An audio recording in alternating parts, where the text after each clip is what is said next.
Boa tarde, vereadores, vereadoras, servidores, assessores, estagiários, demais presentes que acompanham a reunião da Comissão de Seguridade Social e Cidadania, Ivanilde da Endemias, que está aqui presente, obrigado, doutora Gabriela Koharski, secretária de Saúde, presente aqui também, obrigado por atender nosso convite. Informo que essa reunião está sendo gravada e será transmitida no canal da Câmara no YouTube. Iniciamos a reunião às 15 horas e 30 minutos. Solicito a vereadora Marli Zanetti que faça chamada dos membros da comissão. Meu boa tarde a todos. Vereador Gabriel Briardi. Presente. Vereadora Olinda. Presente. Vereador Chumbinho. Presente. Vereador Leuclides Bisoni. Presente. Vereadora Marli, presente. Havendo quórum legal, declaro abertos os trabalhos. Comunicação do número de faltas. Nenhuma falta a todos os vereadores, nenhuma falta. 0 faltas. Matérias para nomeação de relator. Número de relatorias. Gabriel 0, Olinda 0, Marli 0, Chumbinho Silva 0, Leuclides Bisoni 0. Está entrando nos primeiros projetos de lei nessa comissão.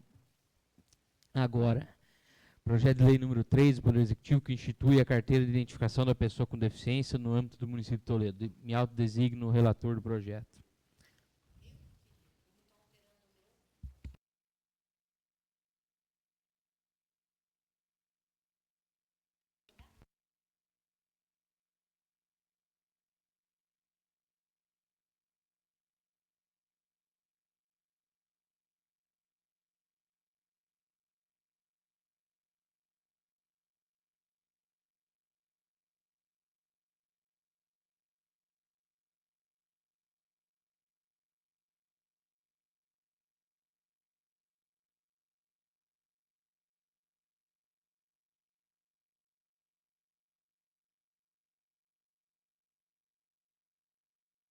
Vou mudar a relatoria aqui.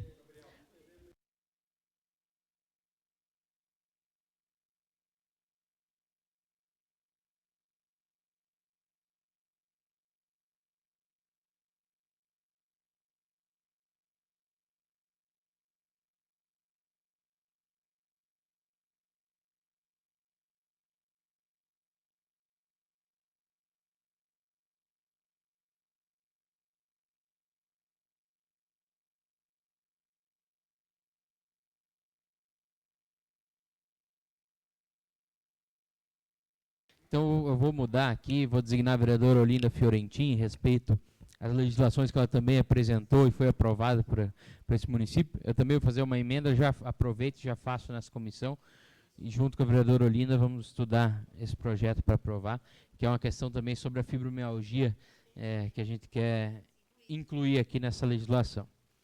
Projeto de lei número 8 de 2023, vereador Chumbinho Silva, que institui o programa de incentivo à doação de cabelos para pessoas em tratamento de câncer. Designo o vereador Leuclides Bisoni como relator do projeto.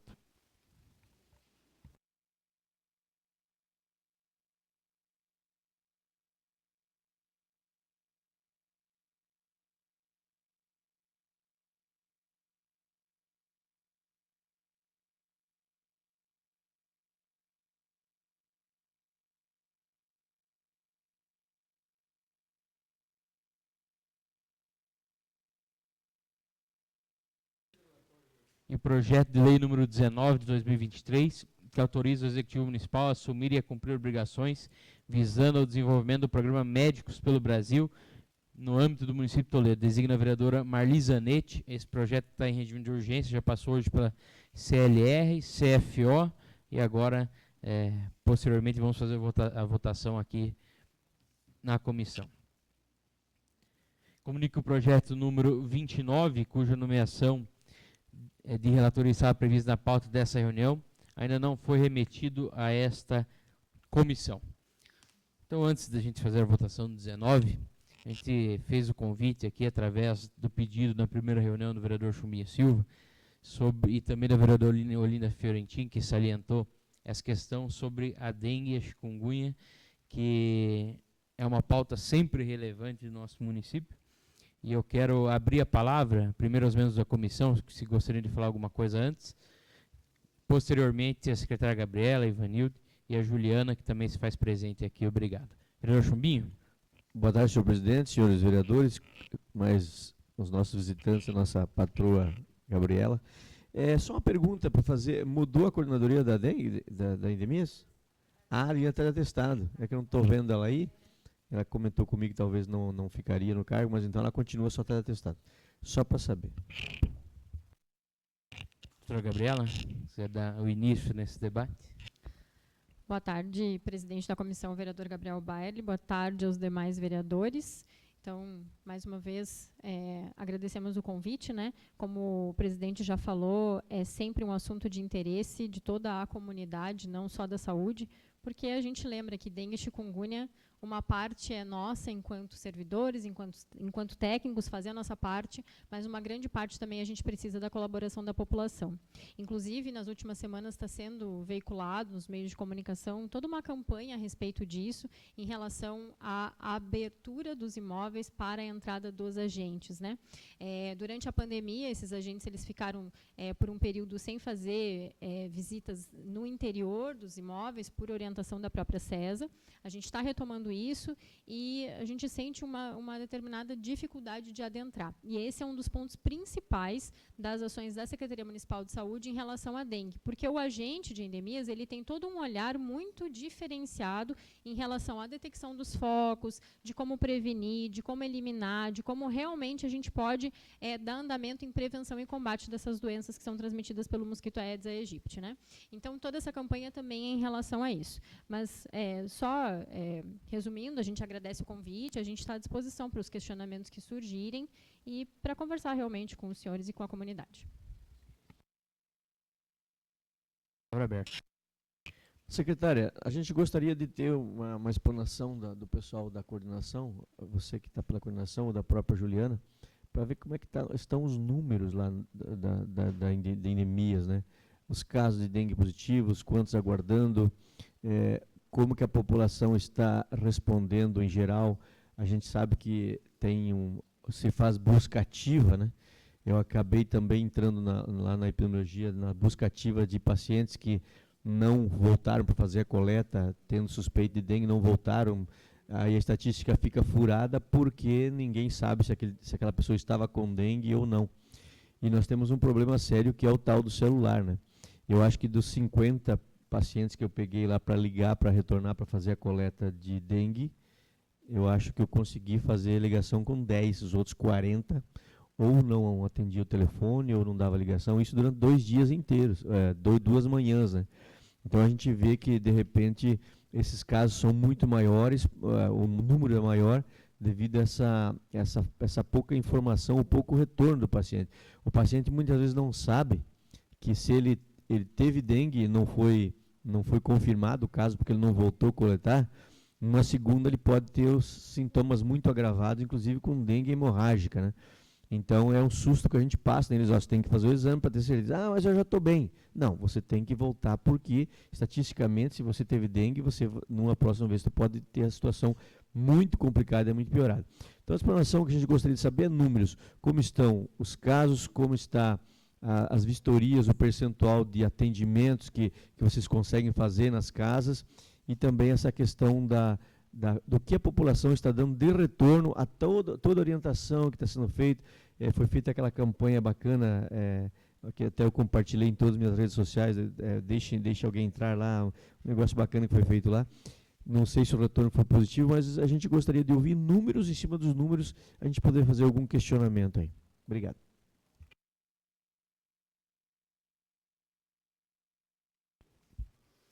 Boa tarde a todos, agradeço o convite, né? Sou Juliana, estou na direção do Departamento de Vigilância e Saúde e o setor de endemias faz parte deles. Essa campanha que a Gabriela citou, ela foi encabeçada por um problema, que é o número de imóveis fechados, né, que não receberam agente. Então, nós começamos uma mobilização dentro do setor, pensando em alternativas que chegue até a população através de vídeos, né, uma forma um pouco mais lúdica, mais didática, para que a população entenda a importância de receber o agente. Eu, moradora, né, cidadã, eu talvez não tenha um olhar para, dentro da minha própria residência, né, do meu terreno, para a dengue. E os agentes, eles têm um olhar muito especial. Eles olham por alto e já conseguem identificar onde estão os focos, os possíveis focos. Então, eles têm um olhar um pouco melhor. Então, a partir desse problema que nós tivemos, começou essa campanha. Foi apresentado na audiência pública os números com relação a 2022, e nos assustou quando nós fechamos o ano, com o número de imóveis fechados, que foi em torno de 101.877 imóveis. Os agentes, eles visitaram 265.863 imóveis, porém 101.877 estavam fechados. E fazendo um trabalho de recuperação, que eles fazem nos sábados, ou estendem o horário durante a semana, eles conseguiram atingir no ano inteiro somente 5.673 imóveis. Então, é muito pouco. A gente levantando assim por alto, em torno de 38% dos imóveis visitados não foram vistoriados, porque ou estavam fechados ou estavam abertos, janelas, portas abertas, porém, quando se olhava, identificava que era o agente Neemias, as pessoas estavam ocupadas ou, enfim, não tinham entendimento do trabalho dos agentes e não convidavam para entrar e passar pelas vistorias. Então, esse foi um problema muito sério identificado, que nós começamos uma mobilização nas redes sociais para que a população entenda o papel do agente e abra a porta para ele. Né? Só através dos agentes, das orientações, das vistorias, a gente consegue identificar os focos e acabar com eles, né, para evitar a propagação da doença. O ano passado, de 2022, nós fechamos com 4.419 casos positivos. 4.362 autóctones que se contaminaram dentro do município, que não tem registro de viagem, e 57 que tem algum registro de viagem e que foi identificado que se contaminou fora de Toledo, que é um número alto, né? Ele se compara ao ano de 2020, mas com um diferencial que neste ano de 2022 não tivemos casos graves e óbitos, que em 2020 foi encontrada essa situação. Então, foram casos mais leves, né, no ano de 2022. Agora, no início desse próximo ano, 2023, nós já observamos um aumento do caso. Hoje, o setor de vigilância epidemiológica já noticiou que tivemos 3 positivos ontem e 3 hoje. Então, a gente vinha de uma situação que estava um pouco mais esporádico, mas agora já começou a subir de novo esses números. Então, nos preocupa muito. É um trabalho muito intenso que eles fazem de vistoria, tem metas para cumprir, mas estamos com essa dificuldade com relação aos imóveis fechados. Prédios, né, Ivanilde, é uma situação muito difícil, porque grande parte trabalha e não estão em casa. E os agentes, quando vão até esses imóveis fechados, eles deixam um impresso para que esse morador entre em contato com o setor de endemias e esclareça qual o melhor dia e horário para receber os agentes. A partir desse acordo que se faz, que o morador irá esperar o agente para a vistoria, nós mobilizamos o setor, eles se deslocam até lá, seja no sábado, seja depois do horário de trabalho, para realizar a vistoria nesse imóvel. Então, a gente pede que os moradores entrem em contato com o setor, seja por telefone, por WhatsApp, que a gente consiga agendar essa visita. Né? Não é porque ele trabalha em horário comercial que a gente não tem um plano B, a gente procura ter sempre uma estratégia para alcançar esses imóveis que não podem ser vistoriados com frequência. Então, acho que isso, dos números que a gente tem em relação a 2022, que é o ano que a gente fechou. Importante também, quando a gente fala sobre ano da dengue, o ano da dengue é um pouquinho diferente. Ele começa dia 1º de agosto de um ano e ele termina dia 31 de julho do próximo ano. Então, nós estamos no ano epidemiológico 22-23. Então, ele começou em agosto e agosto de 2022, ele vai terminar em finalzinho, né, último dia de julho de 2023, devido à questão climática. Foi feito vários estudos e foi se identificado que nesse período a gente consegue ter uma real situação da dengue. Se a gente pegar o ano todo, né, todas as estações, isso pode ter uma interpretação errônea. Então, é uma diferença. Na audiência pública, nós apresentamos o ano 2022, mas para nós lá a gente leva em consideração o ano epidemiológico da dengue, que é de agosto a julho, para as nossas ações, para as nossas mobilizações. O ano é que nem a semana epidemiológica, é diferente da nossa semana, que é de segunda a domingo. Viu? Mesmo eu estando lá, tem coisas que eu não estou por dentro, até porque minha função é diferente. Eu sou um assessorista lá, as técnicas que sabem de tudo.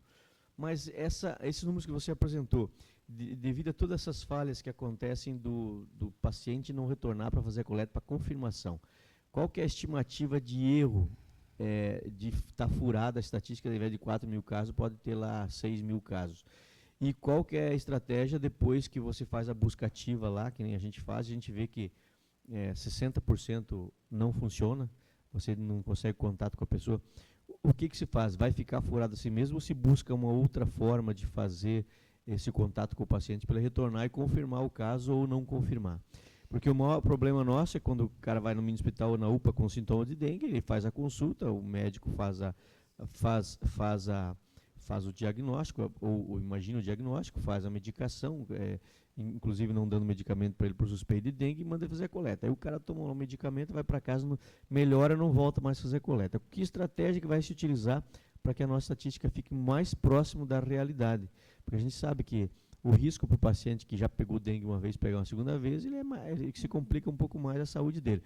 E claro que também as estratégias de saúde do município elas se baseiam em números estatísticos, se baseiam em contaminados, em confirmados, em desconfirmados. Então, qual que é a estratégia? Além de responder para mim qual pode ser a diferença no percentual aí do ano epidemiológico da dengue, e o que pode ser feito para melhorar a situação do não contato com a pessoa suspeita que não confirmou. Outro sério problema que nós temos lá é isso que o Chumbo falou. O paciente ele é notificado na suspeita, né? A partir de uma prova de laço, dos sintomas clínicos, e ele é notificado como um caso suspeito de dengue. É atendido e é liberado, e é orientado que vá, né, no dia X até a unidade para fazer a coleta do exame para confirmação ou não do diagnóstico dengue. E muitos, a grande maioria deles, melhora nesse período, né? E aí o que acontece? A gente tem uma listagem enorme lá na vigilância, que a gente faz busca ativa, tá? Liga para eles, repassa para as unidades. Nós temos uma planilha com as unidades de saúde para fazer essa busca dos pacientes, mas é muito complicado, porque o paciente melhorou, ele já ficou afastado do trabalho alguns dias lá. Ele melhorou, ele só quer voltar a trabalhar. Então, ele não vê a importância de fazer o exame. Então, a gente luta muito com isso lá, tem que explicar muitas vezes para eles que é importante, pensando em dados epidemiológicos, pensando em número de casos reais que temos, mas é um trabalho bem grande. Nós fizemos reunião com o pronto atendimento, o MINI, né, e a UPA, com os profissionais, para a gente criar estratégias e fluxos que o paciente seja encaminhado para a unidade de saúde, para essa unidade ter conhecimento desse caso. Então, hoje, quando o PAN e a UPA eles atendem casos suspeitos, eles mandam um correio eletrônico através do sistema de informação do SIG sobre o caso, né, suspeito, com o nome e o endereço. E a unidade deve fazer a busca. Então, a gente está tentando fazer com que a unidade também nos ajude nesse processo, porque é mais próximo do paciente, eles sabem onde o paciente mora, eles sabem os horários que o paciente está em casa. Então, é um trabalho conjunto, mas é um trabalho muito difícil, porque muitas vezes o paciente não entende e ele simplesmente fala que ele não vai coletar. E aí a gente tem uma margem de erro, que a gente vai ter que, eu não sei dizer em números, né, que a gente está no meio dessa estratégia em ver como a gente vai fazer para resolver esse problema, mas a gente não tem a real situação, né, dos casos. A gente sabe que a gente tem um número X de casos suspeitos, mas quantos desses são confirmados ou não, os que não coletaram, diferente do período de epidemia, que a partir da clínica dele eu já fecho o diagnóstico. Ele não precisa fazer ou não o exame da confirmação, mas a gente não está em epidemia de dengue. Então, a gente precisa que eles façam, mas é muito difícil convencê-los. Então, a gente está nesse processo de adequação até do setor mesmo, de ver como faz. Não é um problema só de Toledo, é um problema de todos os municípios. Nas reuniões com a regional, se tenta alternativas, conversa-se para ver se encontra algum mecanismo melhor. Por quê? Se a gente pudesse, ele foi atendido hoje, no primeiro dia de sintomas, coletar o exame dele, resolveria os problemas, mas não. A gente tem que respeitar o período, senão o exame vai dar negativo. E eu não vou ter certeza. Então, eu tenho que respeitar o período de coleta que o LACEN já define, né, que é o laboratório estadual. Então, eu não consigo fugir desse período. E aí, depois de 5, 7 dias, se o paciente está melhor, ele não volta. É muito difícil. Então, a gente está buscando caminhos, buscando estratégias, conversando, até fizemos uma tentativa dos agentes de endemias e nas casas dos pacientes. Nós fizemos tentativa das técnicas de enfermagem e na casa fazer a coleta. E, mesmo assim, eles não aceitavam as coletas, indo a técnica na casa. Então, nós fizemos alguns projetos pilotos lá, para tentar ver se é uma alternativa para resolver o problema. Então, o agente faz o contato, a técnica, a gente mobiliza as técnicas do laboratório, do posto de coleta, para fazer as coletas, e eles não aceitavam, porque eles achavam que não precisava. Juliane? Isso. Muito obrigada pela tua participação, inclusive boa colocação do colega vereador Chumbinho. Boa tarde a todos primeiro. Talvez fazer um trabalho de mídia e nós, vereadores, compartilhassem, como todos devem ter compartilhado, né? Ficou tão legal na linguagem do povo para chamar a atenção. É importante, o que o vereador Chumbinho falou, se você pegar a segunda vez, pode ser fatal, pode ser uma dengue hemorrágica. É sobre isso, talvez fazer um vídeo, e eu me comprometo nas redes sociais, eu acho que todos os vereadores poderão compartilhar, secretários, eu acho assim que também divulgar isso é muito bacana, importante, porque às vezes a pessoa, que nem você falou, já está com receio de pegar o atestado médico e tem medo de ficar mais uns dias, desconhecimento e porque está melhor, né? Talvez fazer um vídeo nesse sentido. E parabéns pelos vídeos de vocês. Excelente, eu acho assim que atingiu muito a classe toda, né? Sim. Mas eu posso, do mosquito, aquele da casa, eu compartilhei. Não, muito bacana mesmo, bem criativo, que as crianças, chama a atenção das crianças também. Não sei se eu posso fazer uma pergunta. Tá, além do mosquito, eu tenho me preocupado também com o escorpião e também com a questão de cobras. A gente observa aqui que agora com os lotes, se chuva e sol e coisa, bastante lote. Falo assim, aqui nós temos uma chácara aqui, uma urutu enorme, o cara foi lá roçar e já 2, 3 cobras e eu estou pensando até no soro, né, antiofídico que fala, né? Esse soro, como é que está?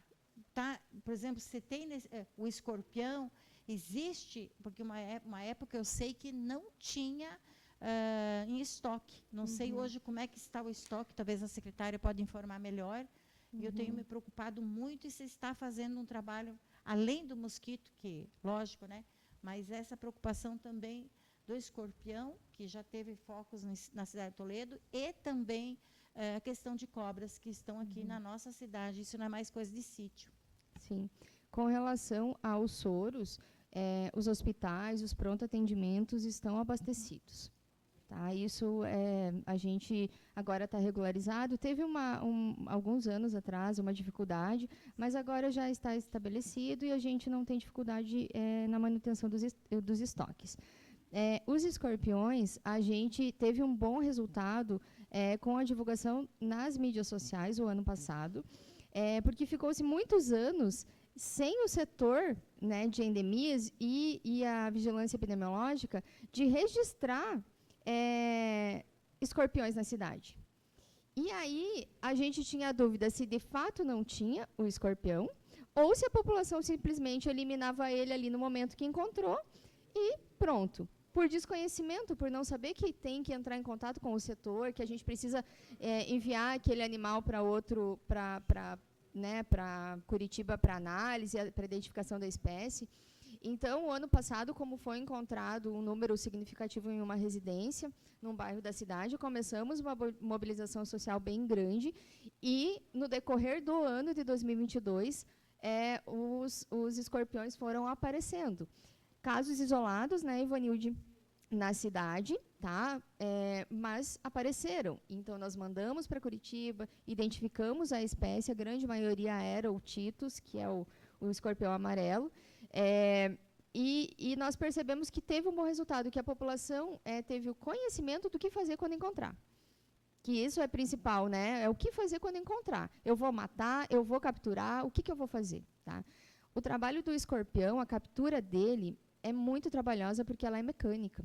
Então, os agentes vão lá no período noturno com lanternas de ultravioleta, porque ele brilha no escuro quando a gente coloca a luz nele, né? A lanterna Ele fica fosforescente, ele fica lindo. E é fácil de identificá-lo no escuro, à noite.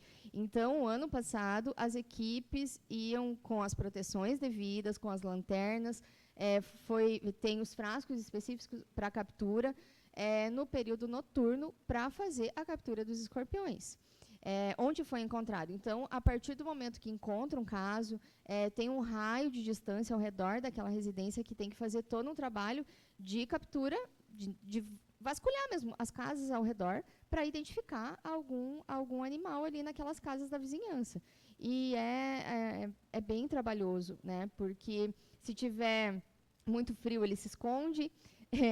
Se estiver chovendo é ruim, então o tempo tem que colaborar e são noites seguidas que elas têm que ir lá, levantar todas as pedrinhas, olhar nos muros, ver qualquer coisa que eles possam se esconder, porque eles gostam do escuro, né? Eles gostam de ficar abrigados.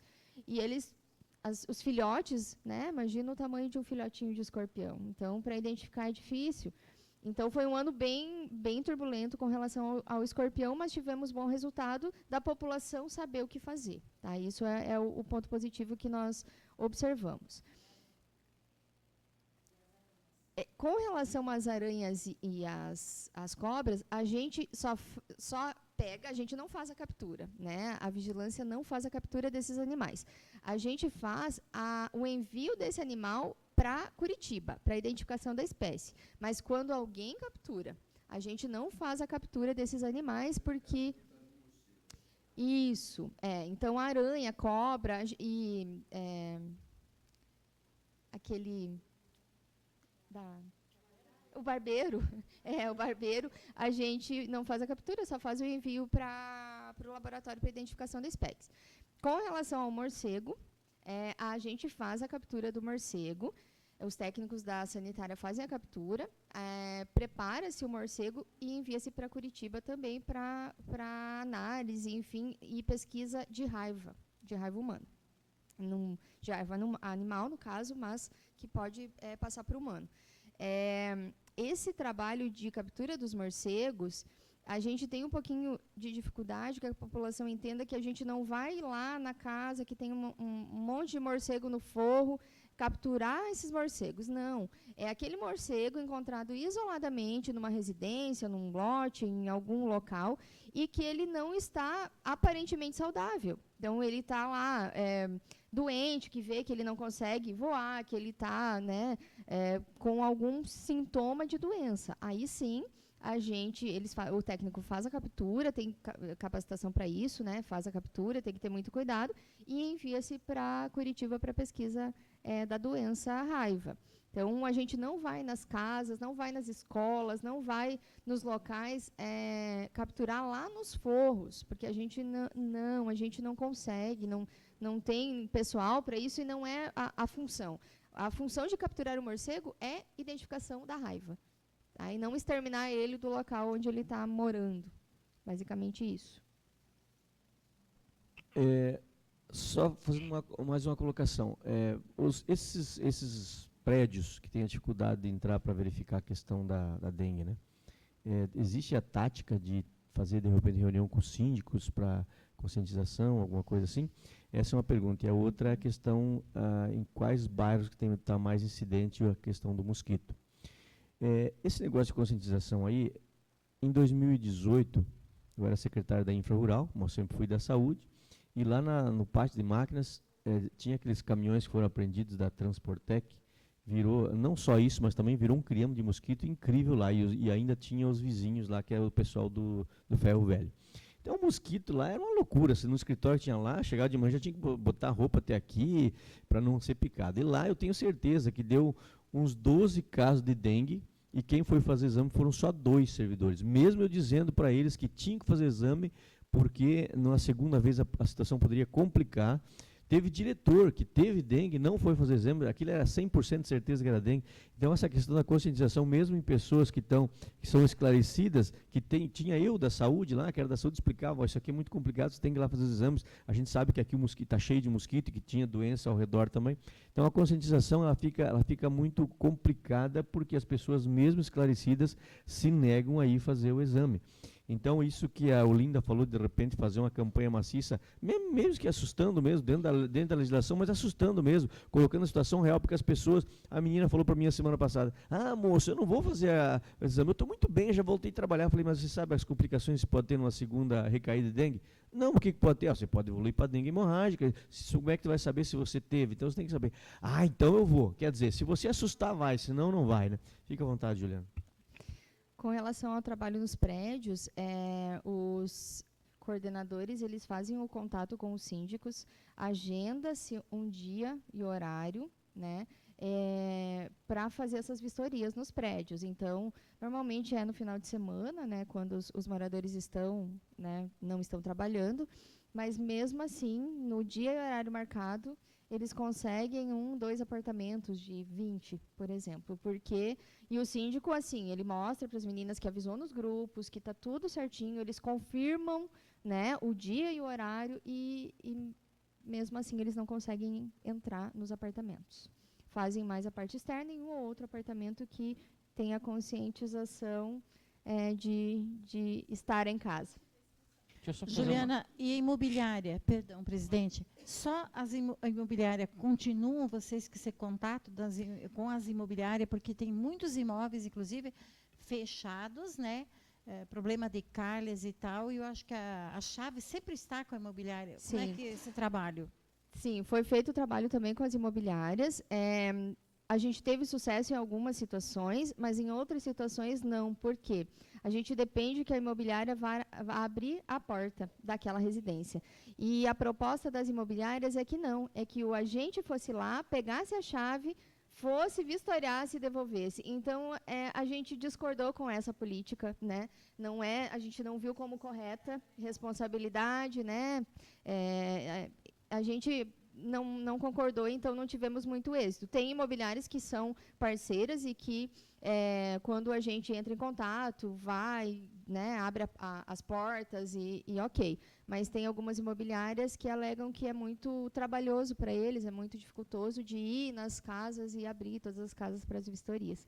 Então, esse ano a gente falou que vamos ter que começar de novo uma conversa com as imobiliárias, mas de uma forma um pouco mais intensa. Isso. Alguma coisa nesse sentido, porque a gente só consegue notificar se encontra. Se eu não entro, eu não consigo. Isso. Que a legislação municipal não permite. Então, mas eu ia falar, eu acho que até se a gente precisar mudar de legislação para isso, a gente tem que mudar, porque nós começamos uma conversa para mudar a legislação municipal, porque nós entendemos que algumas situações não é responsabilidade do proprietário.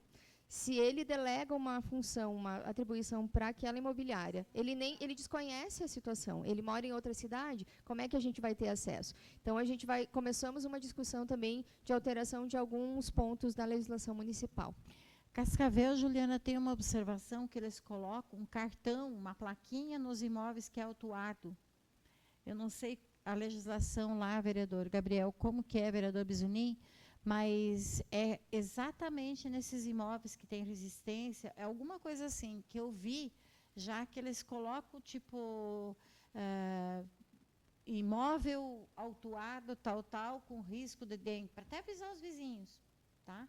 É o cúmulo. Mas você vê, se tem uma resistência numa imobiliária, numa empresa que estão todas as pessoas esclarecidas, né? Que tem a chave do imóvel, eu não consigo compreender aonde estão a cabeça esse povo. Meu pai e minha mãe até hoje têm sequelas que pegaram a dengue. Entende? Uma pessoa idosa se pega 2 vezes a dengue. Meu pai praticamente foi para UTI. A Marli, a vereadora, viu o estado do meu pai, né, vereadora? Socorreu, inclusive, né, vereadora?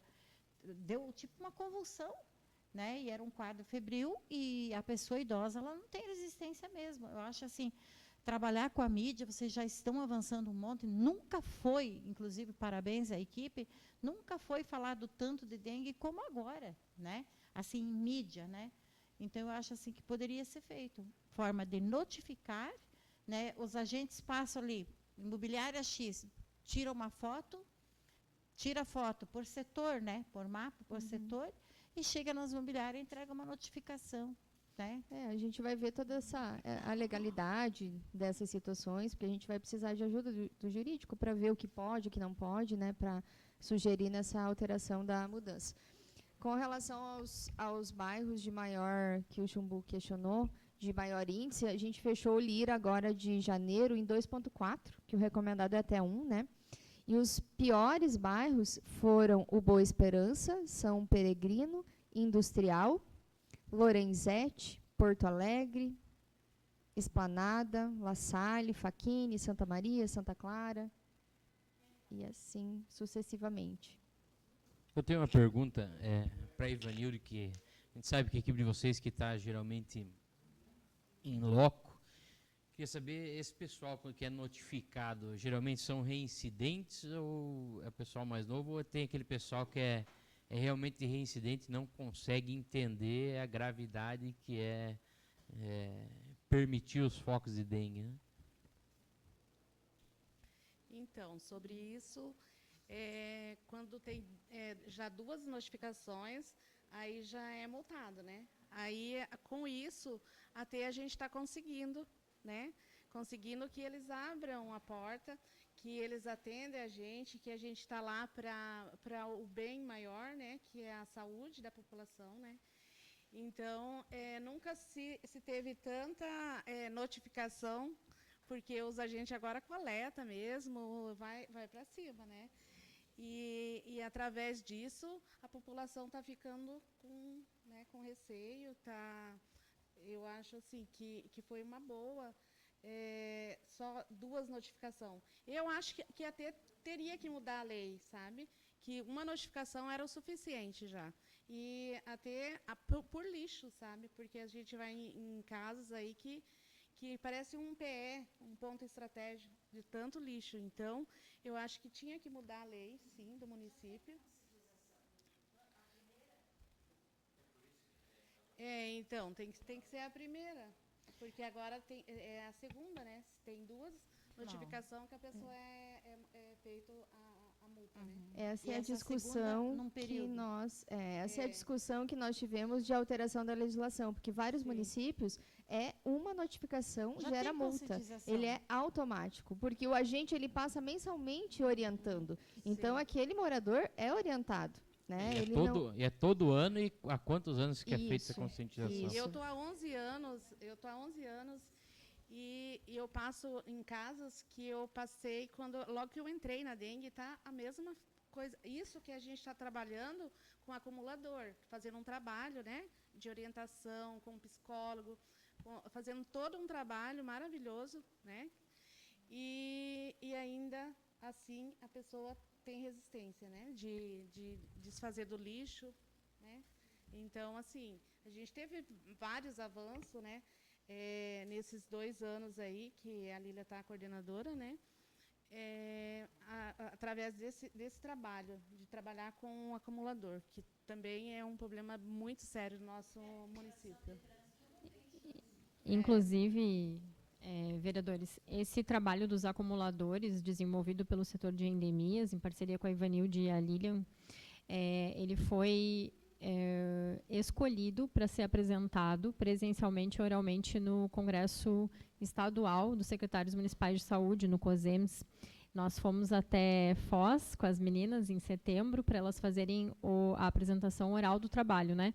Foram encaminhados centenas de trabalhos, dezenas de trabalhos, centenas, na verdade, de trabalhos. E foi um dos trabalhos escolhidos na 20ª Regional de Saúde. Foram 11 trabalhos, então, dos 11 trabalhos dos 18 municípios, nós tivemos esse trabalho de Toledo escolhido e as meninas apresentaram lá, inclusive foram muito elogiadas, porque é um trabalho pioneiro que não se tem notícias, tanto na regional quanto no território do Paraná, sobre um trabalho específico que se faça com esses acumuladores, porque nós somos saúde, então a gente está olhando para essas pessoas de uma maneira completa, de uma maneira universal.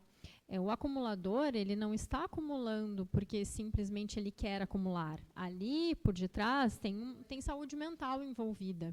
E a gente, enquanto saúde, o agente de endemias, ele não é só o agente da dengue. Às vezes a gente brinca que o pessoal fala que o nome do setor é dengue, mas é dengue porque popularmente é conhecido como dengue, porque o pessoal trabalha com escorpião, trabalha com outros animais, faz uma série de orientações, a gente tem envolvido eles cada vez mais em outras capacitações, por exemplo, vacinação, porque eles estão dentro da casa das pessoas. Então, assim como a ACS, eles também são porta-vozes da saúde, né? Então, por que não olhar esse olhar para a saúde mental? Então, todo esse trabalho foi organizado e foi feito em parceria com o setor de endemias, reconhecido, e ele segue, a gente quer dar continuidade e que ele possa atingir cada vez mais pessoas, né, Ivanilde? Vereadora Marli Zanetti.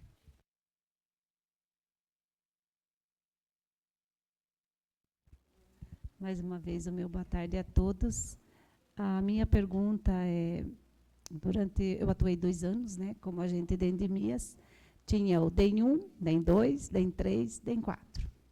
E hoje nós temos a vacina no particular, é isso? Pelo que eu escutei na rádio, a gente já tem no particular. Aí, de vez em quando, eu me pergunto, se no particular tem, por que no público não tem, que se está matando tanta gente? Eu ainda não ouvi, não tenho esse conhecimento. Não sei se alguém de vocês pode me responder. Segundo o que passaram para nós, ela tem uma margem, teve uma capacitação que foi passada, ela tem uma margem de confiabilidade que não é muito alta. Então, assim, o custo-benefício, vacinar quem, como, né, a quantidade de recurso investido para ter um resultado eficiente e positivo. Então, as campanhas públicas, né, os recursos públicos trabalham muito nessa questão. Então, ela tem uma margem que ela não é muito alta de imunização. E aí ela não é efetiva, segundo o que foi nos passado na última capacitação que a regional teve. Nós tivemos uma reunião também na Secretaria de Saúde com um dos fabricantes da vacina, né? Isso. E por isso eu até questionei se ela já estava sendo vendida, porque ele trouxe justamente essa informação, de que num primeiro momento eles precisariam analisar qual o público-alvo, porque não seria uma vacina para ser distribuída em massa para a população toda, como existe, por exemplo, no Programa Nacional de Imunizações, no calendário, né? Que são vacinas que são feitas para grandes populações. Então, acredito que por isso o Ministério da Saúde ainda não providenciou a compra dessas vacinas, porque com certeza deve haver interesse, uma vez que a dengue ela é endêmica de diversos municípios no Brasil, até por questão climática, né? Agradecer a presença do presidente da casa, vereador Dudu Barbosa, aqui na reunião. Palavra em aberto, se alguém gostaria de fazer mais alguma colocação. Acho que foi muito importante as dúvidas tiradas aqui e as colocações feitas. Eu acho que a gente tem muito a avançar, principalmente nessa legislação, porque nós chegamos num ponto que é possível, sim, endurecer, porque o trabalho de educacional vem sendo feito desde que eu sou criança, se fala nisso. Então, a gente tem que endurecer mesmo, se não tem outro jeito, permitir só uma notificação e multa. E esse trabalho muito importante, que é a questão das imobiliárias, que a vereadora Olinda tocou nesse assunto. Acho que essa é outra questão que a gente tem que notificar. E a gente fica à disposição para isso também, para auxiliar nessa questão das mudanças de legislação. Acho que só, presidente, complementar, né, aproveitar que o vereador Dudu Barbosa está aqui, porque ele é autor de um projeto de lei, o Agente Mirim, que nós estamos colocando em prática, até Ivanilde citou antes dele entrar, porque nós não comentamos, né? Nós temos trabalhado no setor, principalmente com prevenção. E aí, quando a gente fala de prevenção, a gente precisa pensar nas nossas crianças. E como que a gente vai abordar dengue com as crianças? A gente precisa pensar em sensibilizar essas crianças a respeito da dengue. Eu me lembro que, quando eu frequentava a escola, a gente escutava muito falar sobre reciclagem, né? Vamos separar o lixo, o que é lixo limpo, do que é lixo orgânico. No entanto, os meus pais nunca fizeram isso, porque eles não receberam isso como uma orientação desde pequenos. Então, a nossa esperança com esse projeto, por exemplo, do Agente Mirim, do vereador Dudu Barbosa, é que a gente possa sensibilizar as nossas crianças para que, quando eles sejam adultos, eles tenham a questão do olhar para a residência de eliminação dos focos como uma coisa natural, como, por exemplo, hoje a gente separa o lixo, né? Então, hoje em casa soa até um absurdo quando a gente não faz separação de lixo, dá um peso na consciência quando a gente vê alguém não separando. E a gente gostaria muito de que essas crianças fossem sensibilizadas. Então, esse projeto é um projeto que está em toda a rede municipal de educação hoje, em parceria com a Secretaria de Educação e Secretaria de Saúde, né? Ele começou como um projeto piloto em 22, em 23 ele vai ser expandido para cerca de 2.000 crianças, né, que vão estar recebendo até os coletinhos do agente de endemias, o bloquinho de notificação, muito bacana, né, a ideia, para que a gente possa realmente fazer a sensibilização e trabalhar com prevenção. Essa é a ideia. Mas a gente fica à disposição sempre, obrigada pela oportunidade. Estamos aí. Legal, bacana. Obrigado pela presença, doutora Gabriela, Juliana e Ivanilde, obrigado mesmo, acho que foi muito produtivo a reunião. Nós vamos ainda fazer a votação do parecer do projeto de lei número 19, que também o vereador Dudu Barbosa, presidente da casa, já comunicou aqui. Nós vamos realizar uma extraordinária para votar em primeira votação na quinta-feira. Esse projeto de lei, às 15 horas, vai ser feita extraordinária, para que na segunda-feira a gente já tenha esse projeto aprovado em segunda votação e já vai ao prefeito para sanção da legislação, para que a gente possa aprovar o quanto antes. Então, vereadora Marli Zanetti, passo a palavra, vereadora, que é a relatora do projeto de lei. Senhor presidente, antes que vai o pessoal da saúde embora, né, que eles vão, a gente está convidando, reiterando o convite para amanhã audiência pública, que é a saúde pública, o projeto de lei de minha autoria referente ao cigarro eletrônico, né? Então, amanhã à tarde nós temos uma audiência pública e às 15 horas eu deixo o convite para quem está assistindo a gente e vocês, meninas aí da vigilância, né, a secretária, está convidada também para participar, que é muito importante. Vereadora, recebemos o seu convite, obrigada pelo convite, já estamos confirmados, estaremos aqui com a nossa equipe participando da audiência pública. Com a palavra, vereadora Marli Zanetti. Parecer da Comissão Seguridade Social e Cidadania. Ao projeto de lei número 19/2023, autoria Poder Executivo, ementa, autoriza o Executivo Municipal a assumir e a cumprir obrigações visando ao desenvolvimento do programa Médicos pelo Brasil, no âmbito do município de Toledo. Relatoria, vereadora Marli Zanetti, conclusão favorável. Relatório. Por meio da mensagem número 9, de 7 de fevereiro de 2023, o Poder Executivo encaminhou o projeto de lei número 19/2023, de autoria do Executivo Municipal, a assumir e a cumprir obrigações visando ao desenvolvimento do programa Médicos pelo Brasil, no âmbito do município de Toledo. Tudo conforme demonstrado em documentos nas folhas 1 a 42, inserido no Sistema de Apoio do Processo Legislativo SAPL. A matéria foi recebida pelo presidente da Câmara e apresentada na segunda sessão ordinária, no dia 13 de fevereiro de 2023. Recebeu, então, o despacho e foi encaminhada à apreciação das comissões pertinentes, sendo esta acolhida em regime de urgência. Devido à tramitação em regime de urgência, referido projeto foi apreciado e teve parecer favorável por unanimidade na Comissão de Constituição e Justiça, CCJ, no dia 28 de fevereiro. Em seguida, a proposição foi encaminhada à Comissão de Finanças e Orçamento, CFO, cujo parecer também foi favorável. Por fim, foi encaminhada a esta Comissão de Seguridade Social e Cidadania, CSS, e durante a terceira reunião ordinária, essa vereadora foi nomeada relatora e, ao analisar a proposição, foi verificado que a mesma tem suma relevância para o município de Toledo, pois, conforme a mensagem, tem por objetivo, dentre outros, de acordo com a Lei Federal número 12.871/2013, diminuir a carência de médicos nas regiões prioritárias do SUS e fortalecer a prestação de serviços de atenção básica em saúde no país. E, assim sendo, atender a demanda necessária para satisfazer as necessidades da saúde do município de Toledo. É o relatório.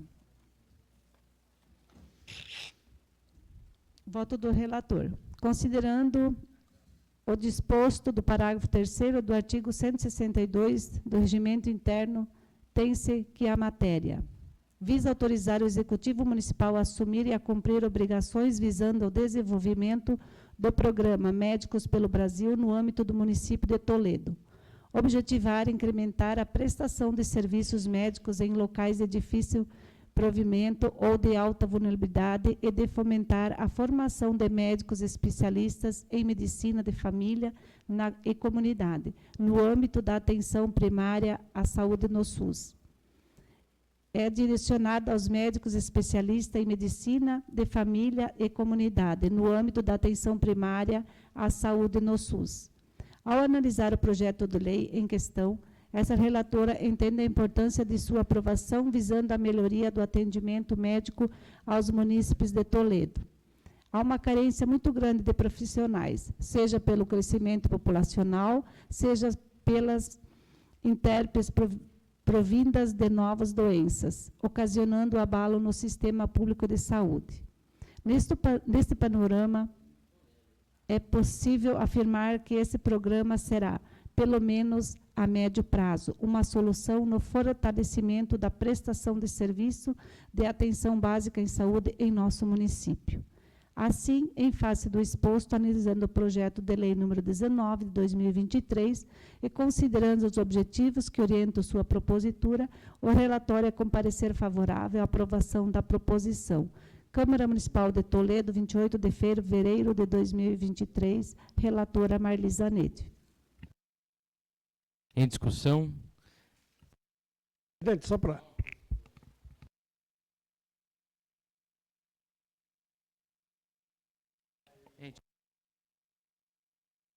Em votação.